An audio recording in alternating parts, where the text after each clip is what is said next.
The evolution of transportation. And after the lesson visit with the author, nothing is permanent except change. Life resembles a great kaleidoscope before which time is ever shifting, changing and rearranging both the stage setting and the players. New friends are constantly replacing the old. Everything is in a state of flux, and every heart is the seat of both rascality and justice. Every human being is both a criminal and a saint, depending upon the expediency of the moment as to which will assert itself. Honesty and dishonesty are largely matters of individual viewpoint. The weak and the strong, the rich and the poor, the ignorant and the well-informed are exchanging places continuously. Know yourself, and you know the entire human race. There is but one real achievement, and that is the ability to think accurately. We move with the procession or behind it, but we cannot stand still. Nothing is permanent except change. In the picture above you see proof that the law of evolution is working out improvements in the methods of travel. Remember, as you study this picture, that all these changes took place first in the minds of men. At the extreme left you see the first crude method of transportation. Man was not satisfied with this slow process. Those two little words, not satisfied, have been the starting point of all advancement. Think of them as you read this article. Next, in the picture, you see the history of transportation step by step, as man's brain began to expand. It was a long step forward when man discovered how to hitch a bullock to a wagon and thereby escape the toil of pulling the load. That was practical utility. But when the stagecoach was ushered into use, that was both utility and style. Still, man was not satisfied, and this dissatisfaction created the crude locomotive that you see in the picture. Now all these methods of travel have been discarded except in certain uncivilized or uncommercialized parts of the world. The man drawing the cart, the bullock drawing the cart, the stagecoach, and the crude locomotive all belong to ages that have passed. At the right, you see the transportation methods of the present. Compare them with those of the past, and you may have a fair idea of the enormous expansion that has taken place in the brain and mind of man. Man now moves about more rapidly than in the past. From the first type of locomotive, there has been evolved a powerful machine capable of hauling 100 cars of freight, compared with the one small light car that could be drawn with the original.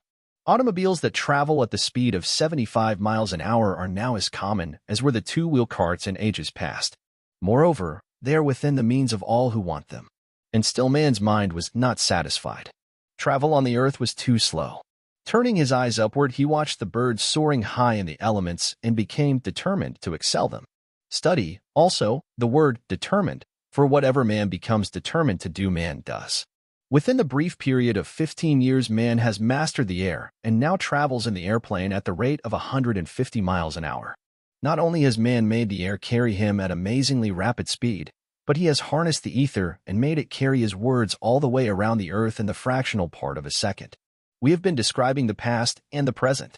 At the bottom of the picture, we may see the next step forward that man will take in methods of travel, a machine that will fly in the air, run on the ground, and swim in the water, at the discretion of man. The purpose of this essay, in the picture at the top of the page, is to provide food for thought. Any influence that causes one to think causes one, also, to grow stronger mentally. Mind stimulants are essential for growth. From the days of the man-drawn cart to the present days of air mastery, the only progress that any man has made has been the result of some influence that stimulated his mind to greater than normal action. The two great major influences that cause the mind of man to grow are the urge of necessity and the urge of desire to create. Some minds develop only after they have undergone failure and defeat and other forms of punishment which arouse them to greater action. Other minds wither away and die under punishment, but grow to unbelievable heights when provided with the opportunity to use their imaginative forces in a creative way.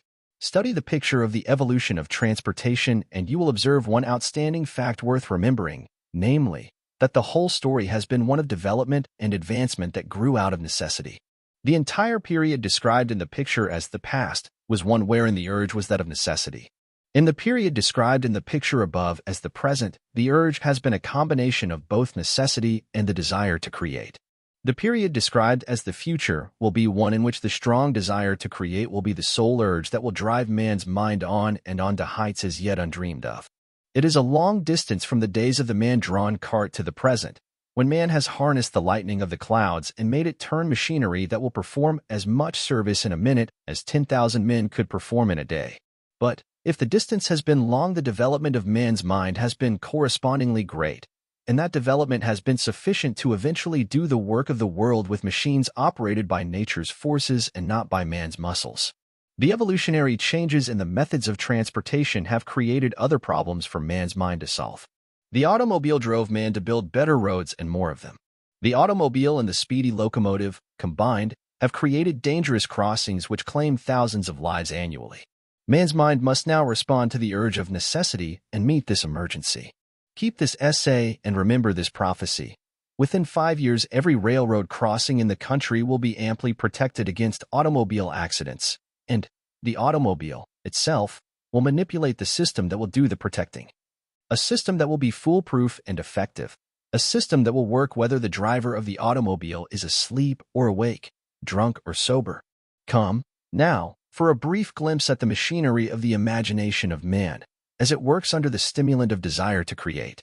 Some imaginative man, perhaps some fellow who never did anything else of note and who will never do anything worthwhile again, will create a system of railroad crossing protection that will be operated by the weight of the passing automobile. Within the required distance from the crossing, a platform similar to the platform of a large freight scale will cover an entire section of the roadway.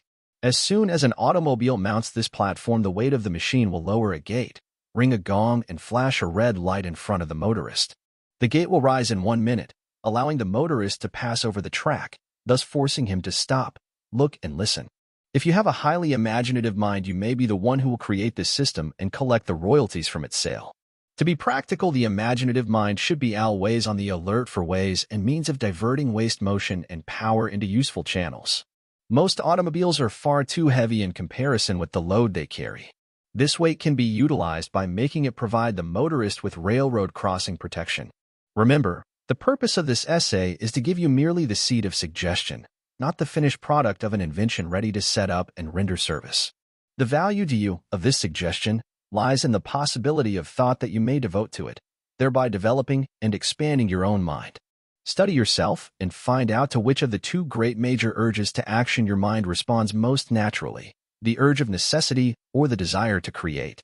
If you have children, study them and determine to which of these two motives they respond most naturally. Millions of children have had their imagination dwarfed and retarded by parents who removed as much as possible of the urge of necessity. By making it easy for your child, you may be depriving the world of a genius. Bear in mind the fact that most of the progress that man has made came as the result of bitter, biting necessity. You need no proof that methods of transportation have undergone a continuous process of evolution. So marked has the change been that the old one-lung type of automobile now provokes a laugh wherever it is found on the street. The law of evolution is always and everywhere at work, changing, tearing down and rebuilding every material element on this earth and throughout the universe. Towns, cities, and communities are undergoing constant change. Go back to the place where you lived 20 years ago, and you will recognize neither the place nor the people. New faces will have made their appearance. The old faces will have changed. New buildings will have taken the place of the old. Everything will appear differently because everything will be different. The human mind is also undergoing constant change. If this were not true, we would never grow beyond the child mind age. Every 7 years, the mind of a normal person becomes noticeably developed and expanded.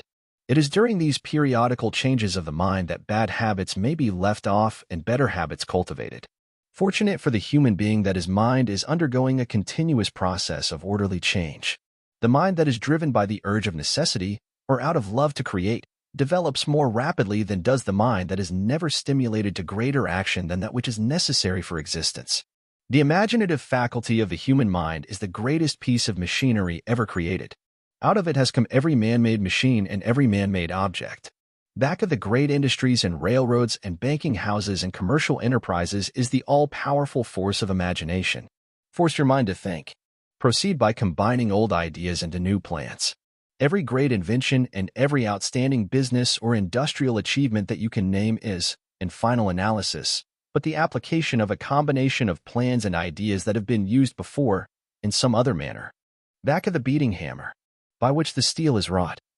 Back of the workshop's clamor, the seeker may find the thought that is ever, master of iron and steam and steel, that rises above disaster and tramples it under heel. The drudge may fret and tinker, or labor with lusty blows, but back of him stands the thinker, the clear-eyed man who knows. For into each plow or saber, each piece and part and whole, must go the brains of labor, which gives the work a soul, back of the motors humming, back of the bells that ring, back of the hammers drumming, back of the cranes that swing. There is the eye which scans them, watching through stress and strain. There is the mind which plans them, back of the brawn, the brain, might of the roaring boiler, force of the engine's thrust, strength of the sweating twaller. Greatly in these we trust. But back of them stands the schemer, the thinker who drives things through. Back of the job, the dreamer, who's making the dream come true. 6 months or a year from now, come back and read this essay again, and you will observe how much more you will get from it than you did at first reading. Time gives the law of evolution a chance to expand your mind so it can see and understand more.